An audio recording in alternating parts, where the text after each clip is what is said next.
Hey guys, welcome to my bedroom.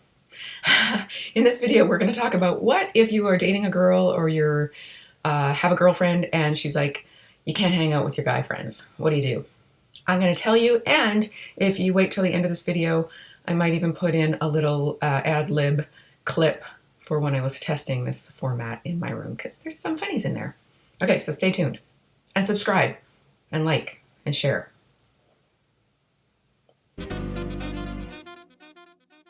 So I'm going to read some of my reply because someone wrote this on one of my videos.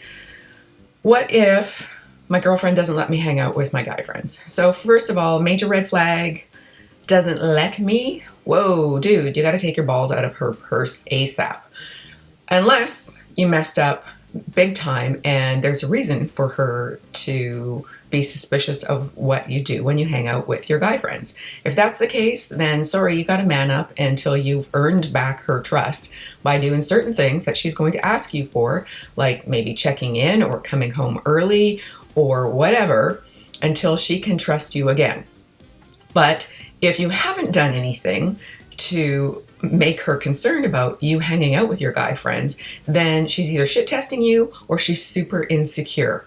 Now, if she's super insecure, it may be either because she's had some really bad experiences in the past and she doesn't trust men, just like many guys have had bad experiences with women and don't trust all women, even though not all women are untrustworthy.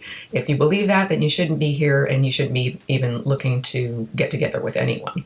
So if she is insecure because of past experiences, have some compassion, but you're still going to handle it the same way. Now, if she's shit testing you,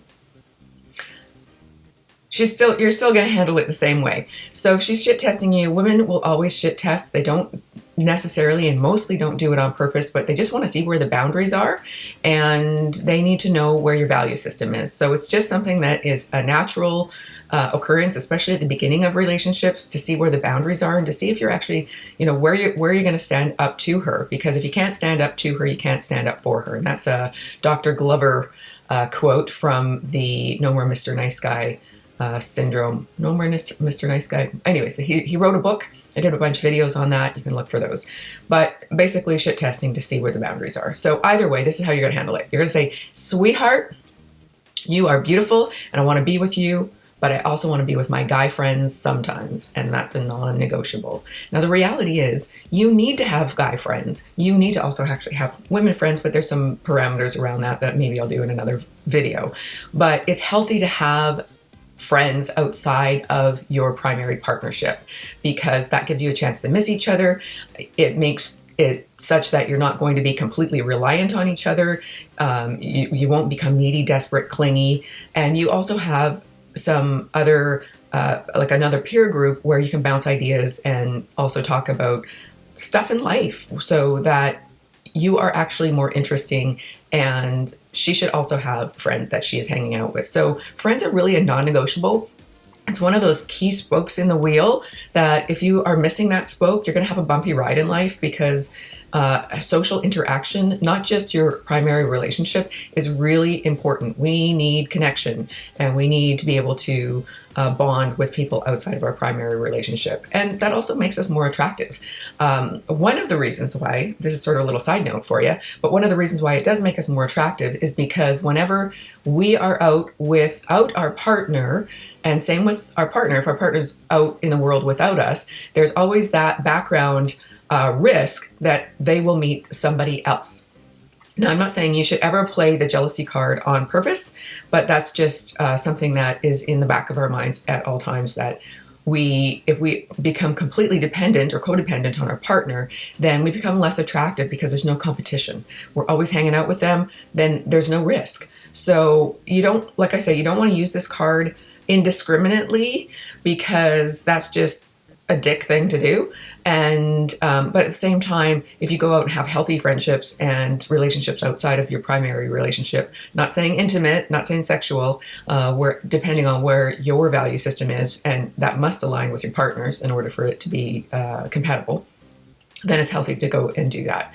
So just to carry on with the what to do, when she says, no, you can't go with your guy friends. So you don't need to explain yourself or suckhole by saying, you know, you get to go out with your friends or whatever. It's just like, this is just something that's a non-negotiable. This is a healthy thing. But if you don't feel safe because of something I've done, then let's discuss how I can make you feel safe and what the parameters of that are going to look like. If she is just really insecure and you can't change that, and I'm not saying that you should try to change that. I mean, you be respectful, but you can't change someone who's insecure.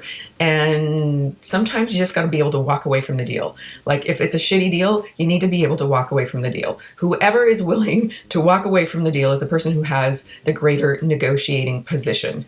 And sometimes you do have to walk away because it's just not a good deal. And it may feel really painful, or it may feel like you're losing the best thing in your world.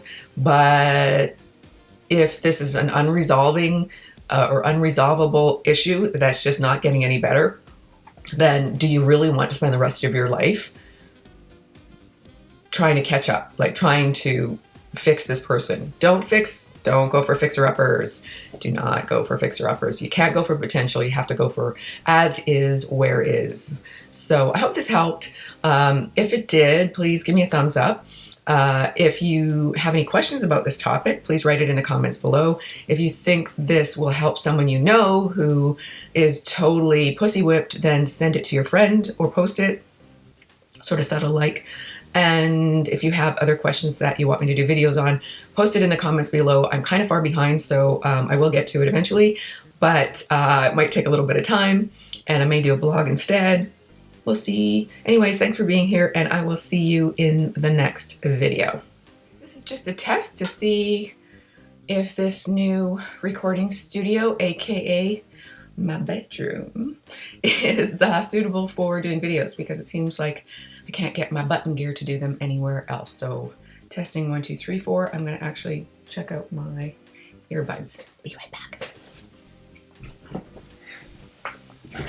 Woo! And getting the buds ready to see which way the sound is better for y'all.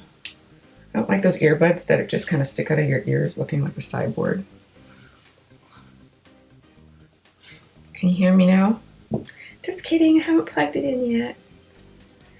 Let's test it. Feeling for the hole. Just like some of you guys the first time. Didn't know what you were doing. The hell is it? Just like your first. Okay, here we go. There. Okay, so how does that sound? Is that better? Testing 1, 2, 3, 4. Fix my hair. Hair's in a ponytail. Oh, I'll do it this way so you can see. Growing it out. Yeah, I know I need a haircut, but anyways, okay. So I'm going to check this out and see if the sound is good. And if I'm actually going to do videos, this is probably the way it's going to happen, because it's the only time and place I have time and space to do it. Yeah, okay, I'm rambling. Bye.